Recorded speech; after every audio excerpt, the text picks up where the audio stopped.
Hello guys, welcome back to Practice Mark. जैसा कि आप लोग जान रहे हो कि आपने इसरो का फॉर्म जो भर चुका है, इसरो का भी एग्ज़ाम अब जल्दी ही होने वाला है। और ये जो मेरे आप बैकग्राउंड में आप देख रहे हो, ये इसरो अभी जो आपका चंद्रयान 3 था वो मून पे लैंड कर चुका है, आप सबको पता है। और उसकी आपको ढेर सारी बधाइयाँ। और आप लोगों ने अभी देखा था इसरो में 303 वैकेंसी आई थी, और सबसे ज़्यादा वैकेंसी आपको पता है किस में आती है? मैकेनिकल में, मैकेनिकल इंजीनियरिंग में 163 पोस्ट है। और ये आपके लिए गोल्डन अपॉर्चुनिटी है उसमें आपको सीट ग्रैब करने की। और एक यार प्राउड मोमेंट होता है जब आपने जिसने इसरो का फॉर्म भरा होगा, जब आपने वहां पे टीवी टेलीकास्ट में आपने देखा जब चंद्रयान पहुंचता है वहां पे कितना अप्रिसिएशन मिलता है आपको। वहां के इंजीनियरों को आपने देखा होगा कितना ज़्यादा अप्रिसिएशन मिलता है, एक एनर्जी मिलती है आपको। और आपने जब ये फॉर्म भरा होगा, इसी ऊर्जा के साथ आपने भरा होगा, यार एक दिन हमको इसरो में काम करना है। तो उसी एनर्जी को आप बरकरार रखिए और अपनी तैयारी को इस तरीके से रखिए कि आप इस बार के इसरो में जो होने वाला एग्जाम है उसमें आप सेलेक्ट हो, आपको सेलेक्ट हो। आपने देखा होगा प्राइम मिनिस्टर वहां पे पहुंचते हैं अभी हाल में, कि प्राइम मिनिस्टर वहां पे पहुंच के जितने भी इसरो में जिनका कंट्रीब्यूशन रहा है, इंजीनियर का कंट्रीब्यूशन रहा है, उनको बधाइयां देते हैं। तो इस स्तर का आपका एग्जाम है इसरो, आपको ये अप्रिसिएशन मिलेगा यार, ये अप्रिसिएशन मिलेगा। आप साइंटिस्ट की पोस्ट पे जा रहे हो, और जब आपका कंट्रीब्यूशन देश के लिए होता है तो एक और प्राउड सा मोमेंट होता है। तो आप अपनी पढ़ाई को इस तरीके से अपनी पढ़ाई में लग जाइए कि आपको 163 पोस्ट में आपको अब ये सिलेक्शन लेना ही है, आपको लेना ही है। जब चंद्रयान 2 नहीं सक्सेसफुल हो पाया था तो पड़ोसी देश भी काफ़ी इसमें वो लिए थे। देखो, फेलियर तो होना है, उन फेलियर से हमको सीखना है कि उस फेलियर को हम कैसे रेक्टिफाई करके आगे बढ़ सकते हैं यार। इसी तरह हमारे एग्ज़ाम भी हैं। अगर आपको इसमें जुनून है, एक जुनून है अगर आपको इसरो में जाने का, तो कोई फेलियर आपको रोक नहीं सकता। आप अपना 100% दो, आप अपना 100% दो। आप देखना इसरो में सेलेक्ट होके आओगे। और सबसे ज़्यादा मैकेनिकल की जो सीट है ना, वो 163 है, सबसे ज़्यादा इसरो में मैकेनिकल की सीट है। तो ये सब आपको मोटिवेट करना चाहिए। आपने देखा होगा यार, मोटिवेशन आपको वहीं मिलता है, आपका देश का प्रधानमंत्री आपको जाके वहाँ पे इसरो में अप्रिसिएट करता है ना, तो एक प्राउड मोमेंट बनता है यार। आपका अगर कंट्रीब्यूशन इसमें रहा तो वो किस में जाता है? देश के कंट्रीब्यूशन में जाता है। सबसे बड़ा कंट्रीब्यूशन है वो आपको एनर्जी देगा। तो आप अगर अपनी तैयारी में थोड़ी सी भी अगर लापरवाही कर रहे हो तो एकदम जुनून के साथ लग जाओ यार, जुनून के साथ लग जाओ। आपको सिलेक्शन इस बार लेना ही है। और इसरो में आज हम बात करेंगे कैसे अपने मार्क्स को आप मैक्सिमाइज कर सकते हो, कैसे आप छोटी छोटी जो गलतियां होती हैं उनको आप निगलेक्ट करो। आप जो गलतियां एग्जाम के पेपर देते समय आप कर सकते हो वो नहीं करने की जरूरत है। किस तरीके से अपने नोट्स को आप रिवाइज कर सकते हो, सब बात इसी में करने वाले हैं। और आप में मोटिवेशन होना चाहिए यार इसरो में जाने का। और इस अभी जो एग्जाम आने वाला है और इस समय ये जो चर्चा हो रही है, आपको तो डेफिनेटली मोटिवेशन मिल ही रहा होगा। आपने ये जाना है कि इसरो में जो हमारा इस बार पैटर्न है वो भी चेंज हो चुका है। तो एक नया पेपर ही आपको मिलेगा, क्योंकि इसमें आपका रीजनिंग का पार्ट ऐड कर दिया है। इसमें आपने देखा ही था कि आपका 80 क्वेश्चन जो है आपका, इसमें कितने क्वेश्चन आएंगे? 95 क्वेश्चन है यार। 95 क्वेश्चन में क्या है आपका 80 क्वेश्चन आपका टेक्निकल से होगा, और आपका जो 15 क्वेश्चन है वो नॉन टेक का है। नॉन टेक का मतलब क्या है? इसमें रीजनिंग है, रीजनिंग से है। ये मैंने पूरा बता ही दिया है। ये आपका 20 मार्क्स का है, और ये आपका क्या है 80 मार्क्स का। इसमें निगेटिव मार्किंग कितनी है? निगेटिव मार्किंग 1/3 है, और इसमें कोई भी निगेटिव मार्किंग नहीं है। निगेटिव मार्किंग इसमें नहीं है, नो निगेटिव मार्किंग। ये आप ध्यान रखो, ये तो आपको पता ही होगा, आप तैयारी करो। इस पे मैंने डिटेल में बात की है, और आपको अगर नहीं पता है तो आप प्लेलिस्ट में जाके इस पे बात आप देख सकते हो कि क्या पैटर्न है। और इसी में एक बहुत इंपॉर्टेंट बात यह है कि 75% आपका टेक्निकल में भी प्योर टेक्निकल है, और इसमें 25% ये एलाइड पार्ट है। एलाइड में सबसे बड़ा कंफ्यूजन स्टूडेंट को इसी में है कि इसमें किस टाइप के क्वेश्चन आएंगे, इसमें किस टाइप के क्वेश्चन आएंगे। और इसमें भी मैंने डिटेल में बातें की थी कि जो एलाइड वाला पार्ट है उसमें finite element method, computer aided design CAD और आपका इंजीनियरिंग ड्राइंग के कुछ क्वेश्चन, मतलब इसी के मैकेनिकल के एप्लीकेशन का क्वेश्चन आएंगे इसमें। और इसको आप निगलेक्ट नहीं कर सकते क्योंकि इसका भी वेटेज कितना है यार, 25% है। कोई अगर ये सोच रहा होगा कि ये 25% हम छोड़ के चले जाएं, ऐसा गलती मत करना आप, क्योंकि आप इस पे सीट तो 163 है लेकिन कंपटीशन भी उतना ही है। तो आप इसको भी निगलेक्ट करके मत जाना, आप इसको भी पढ़ना।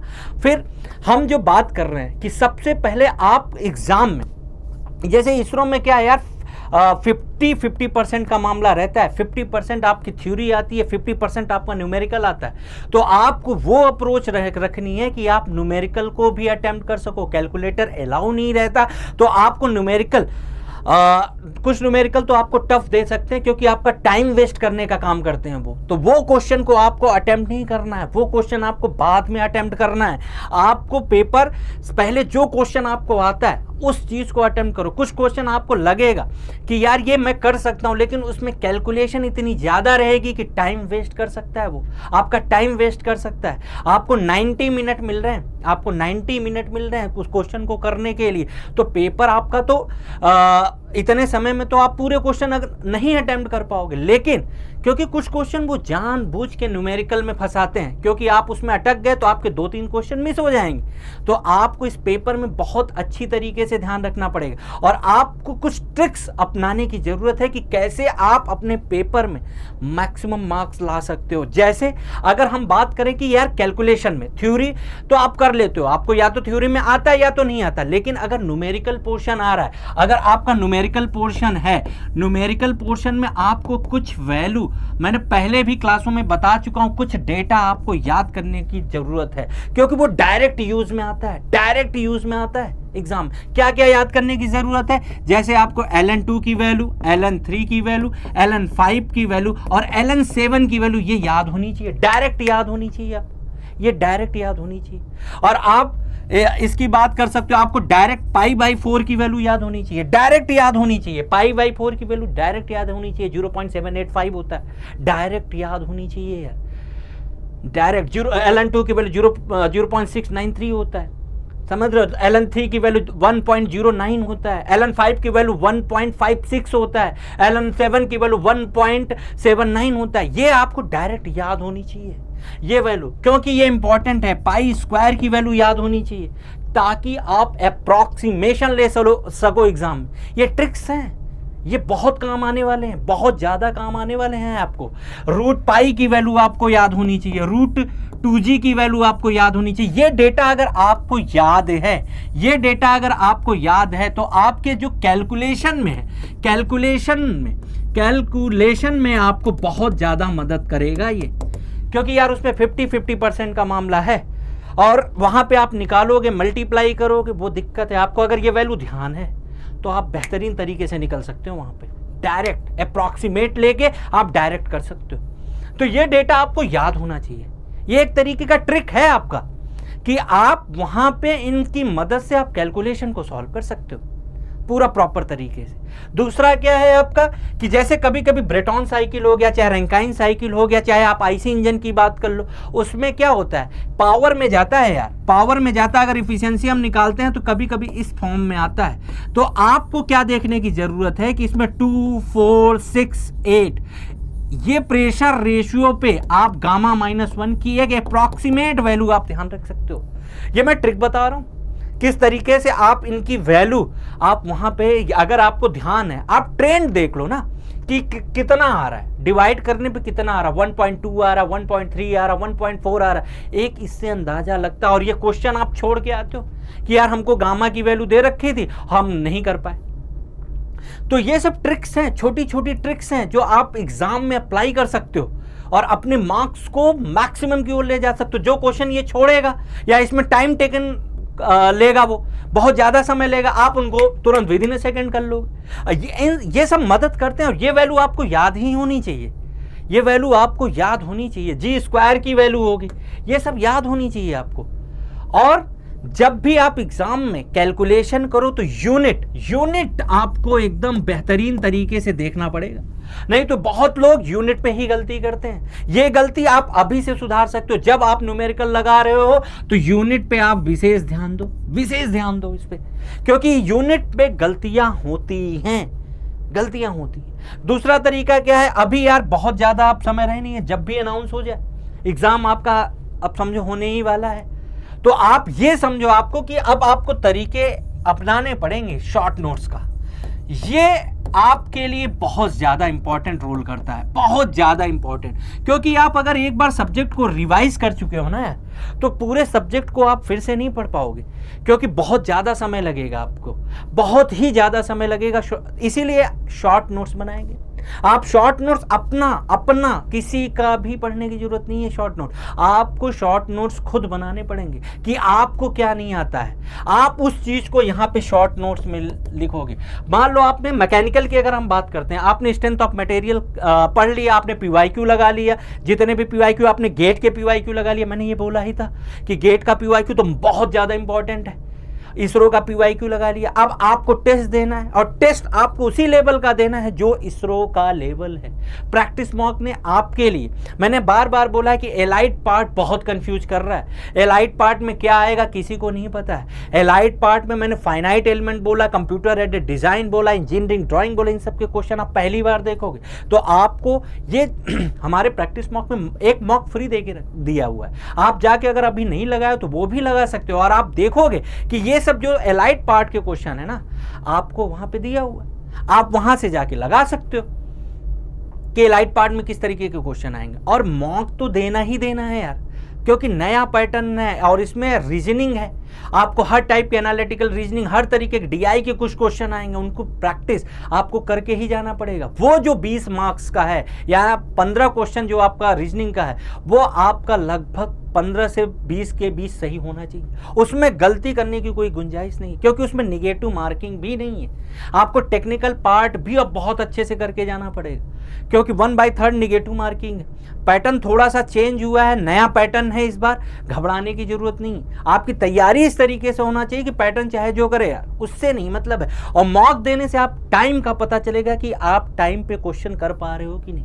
तो मैंने बात किया था शॉर्ट नोट्स की, जैसे आपने स्ट्रेंथ ऑफ मटेरियल पढ़ा, थ्योरी ऑफ मशीन पढ़ा, तो आपका अगर इनका शॉर्ट नोट्स नहीं बना है तो बहुत दिक्कत वाली बात है, क्योंकि आप नया सब्जेक्ट प्रोडक्शन पढ़ोगे मान लो, तो आपका स्ट्रेंथ ऑफ मटेरियल और थ्योरी ऑफ मशीन भूल जाएगा।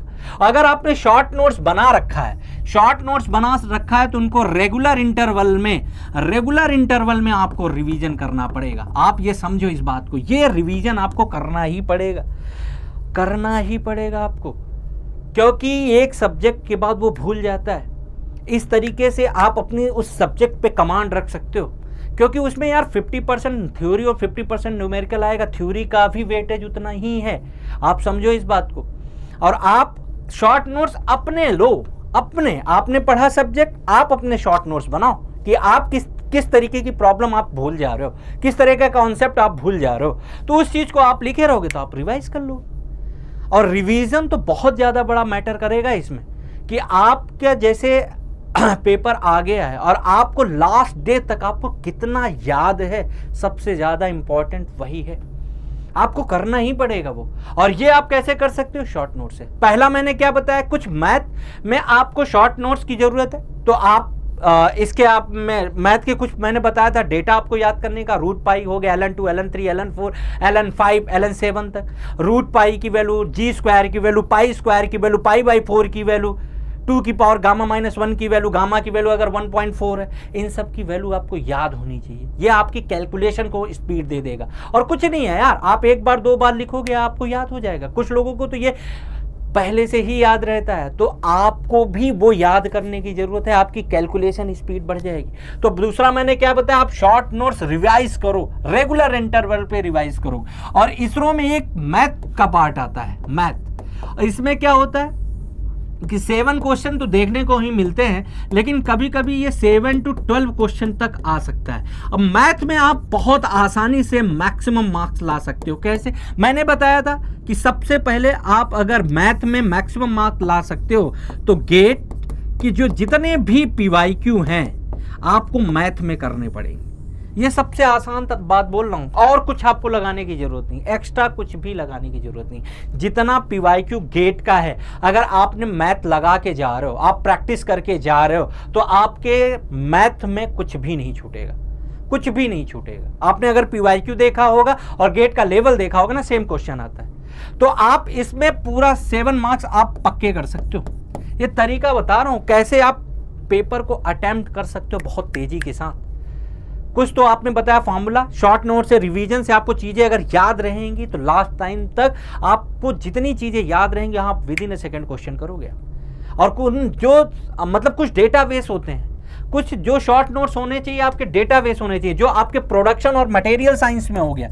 प्रोडक्शन और मटेरियल सबसे बड़ा सब्जेक्ट अगर है तो प्रोडक्शन है। बहुत सारी चीजें हैं प्रोडक्शन में, बहुत सारी चीजें हैं। तो आपको कास्टिंग, वेल्डिंग, आपका ये आपका मशीन टूल हो गया, फार्मिंग प्रोसेस जो बहुत सारा इसमें है, अनकन्वेंशनल मशीनिंग हो गया, NC CNC, रोबोटिक्स, सब आएगा इसमें, सब आएगा। तो आप इसको छोड़ नहीं सकते। प्रोडक्शन का भी आपको शॉर्ट नोट्स बहुत अच्छे तरीके से बनाना पड़ेगा कि लास्ट टाइम में आप रिवीजन कर सको उनको और चीजों को आप याद कर सको। मटेरियल साइंस में भी ऐसे इंजीनियरिंग मटेरियल के कंपोजिशन डायरेक्ट पूछे जाते हैं।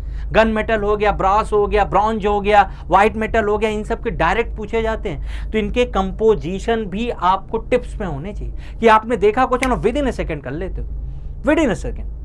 तो इन सब से आप क्वेश्चन को, और ये कैसे कर सकते हो, एक रेगुलर इंटरवल में शॉर्ट नोट्स बना के।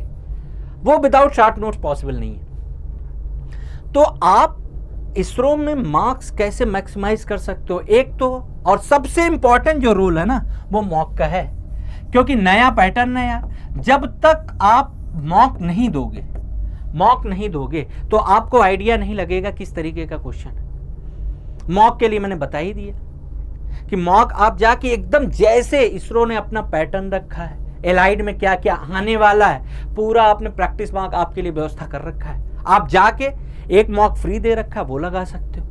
तो आप यहां से, इससे आप क्या क्या फायदे होंगे आपको, एक तो पेपर पैटर्न चेंज हुआ है तो उसका पता चलेगा कि आप पेपर पैटर्न पे क्वेश्चन को अटेम्प्ट कर पा रहे हो कि नहीं विद इन टाइम। ये बहुत इंपॉर्टेंट रोल है आपके मार्क्स को मैक्सिमम करने के लिए। अगर आप वहां पे विद इन टाइम क्वेश्चन सारे अटेम्प्ट कर पा रहे हो तो आप पेपर में भी अटेम्प्ट कर पाओगे। आप इस बात को समझो। तो मॉक तो बहुत ज्यादा इंपॉर्टेंट है, बहुत इंपॉर्टेंट रोल है इसका। ये सब बता देता है आपकी, अभी से दे दोगे आप तो आपको पता चलेगा कौन सा सब्जेक्ट आपका वीक है। शॉर्ट नोट्स को बार बार रिवाइज करो, करना ही पड़ेगा आपको, एनर्जी लानी पड़ेगी। 163 पोस्ट है, आप उसमें से एक हो सकते हो, मेहनत करते रहिए। मैंने आपको मोटिवेशन आपको खुद ही मिलेगा यार। जब प्राइम मिनिस्टर आपकी आके प्रेस करेगा ना तो आपको बहुत अच्छा लगेगा कि मैं उस टीम का पार्ट था जिसमें चंद्रयान 3 गया था। अगर इसरो में आप जा रहे हो ना तो किसी न किसी ऐसे पार्ट में आप हिस्सा बनोगे, वो फैमिली के लिए भी प्राउड होगा और देश के लिए भी प्राउड मोमेंट होगा। तो आप समझो इस बात को, लग जाओ अभी। और मार्क्स को कैसे मैक्सिमाइज कर सकते हो ये सब तरीके मैंने आपको बताए हैं कि मॉक दो, कुछ डेटा वैल्यू याद करो। मैथ के लिए गेट के PYQ सारे लगे होने चाहिए और शॉर्ट नोट्स रेगुलर इंटरवल में आपको रिवीजन करना पड़ेगा, तब आपको सारा सिलेबस कवर होगा। क्योंकि इसरो अनप्रेडिक्टेबल है, किसी से भी ज्यादा वेटेज दे सकता है। मैंने आपको प्रीवियस ईयर एनालिसिस कराई है। अगर आप कोई सब्जेक्ट छोड़ रहे हो तो एक बार जाके प्लेलिस्ट से वो वीडियो देख लेना कि कोई भी सब्जेक्ट यहाँ पे, अगर मशीन डिजाइन आप सोच रहे हो कि 2 क्वेश्चन आता है, कभी कभी उसके 12 क्वेश्चन आए हैं, तो आप कुछ भी छोड़ नहीं सकते। मैं फैक्ट पे बात करता हूँ। मैंने आपको सारा प्रीवियस ईयर एनालिसिस दिखाया हुआ है इसरो का कि उसमें कोई भी सब्जेक्ट छोड़ने लायक है ही नहीं यार, कुछ भी नहीं छोड़ सकते। हाँ, आप प्रायोरिटी दे सकते हो आप कि आपने स्ट्रेंथ ऑफ मटेरियल तैयार कर लिया, थ्योरी ऑफ मशीन तैयार कर लिया, फ्लूइड मैकेनिक्स तैयार कर लिया, आपने थर्मोडायनामिक्स और इट्स एप्लीकेशन तैयार कर ली। आप मतलब प्रेफरेंस अपने हिसाब से दे सकते हो, लेकिन छोड़ के जाने की गलती मत करना आप। क्योंकि जो सब्जेक्ट आपने छोड़ा, क्या पता उसी से 17, 18, 20 क्वेश्चन दे दी। तो आपको ये चीज ध्यान रखना पड़ेगा। तो आप अपनी पढ़ाई को बूस्टअप करते रहिए, मॉक को लगाते रहिए, बहुत इंपॉर्टेंट है मॉक। और जितना मैंने आपको बताया है कि जो डेटा है आपको याद करना है वो याद करके जाइए। गेट मैथ के पीवाईक्यू, मैथ में स्पीड बढ़ाने के लिए गेट की पीवाईक्यू आपको पूरे लगे होने चाहिए। ये सारी बातों को आपको ध्यान रखना है। नर्वस मत होइएगा, एक एनर्जी रखिए, मोटिवेशन रखिए। अगर आपका ये राउंड पार हो जाता है तो उसके बाद इंटरव्यू का पोर्शन है, वो भी बहुत मायने रखता है। तो आप सबसे पहले अभी प्री पे ध्यान दीजिए कि आपको कैसे निकालना है इसको, इसरो का। फिर इंटरव्यू की बात बाद में करेंगे। सबसे पहले लग जाओ यार, ये आपके लिए अभी बहुत क्रूशियल समय है। जो भी आप कर रहे हो सब छोड़ छाड़ के इसमें लग जाओ और इन तरीकों को अपनाओ। आप देखोगे ना खुद ही आप मॉक में मैक्सिमम मार्क्स लाओगे, क्योंकि न्यूमेरिकल का वेटेज 50% है, आप छोड़ नहीं सकते। और आपको कुछ डेटा अगर याद है तो आपकी कैलकुलेशन को बहुत ज़्यादा स्ट्रांग करेगा। Thank you very much.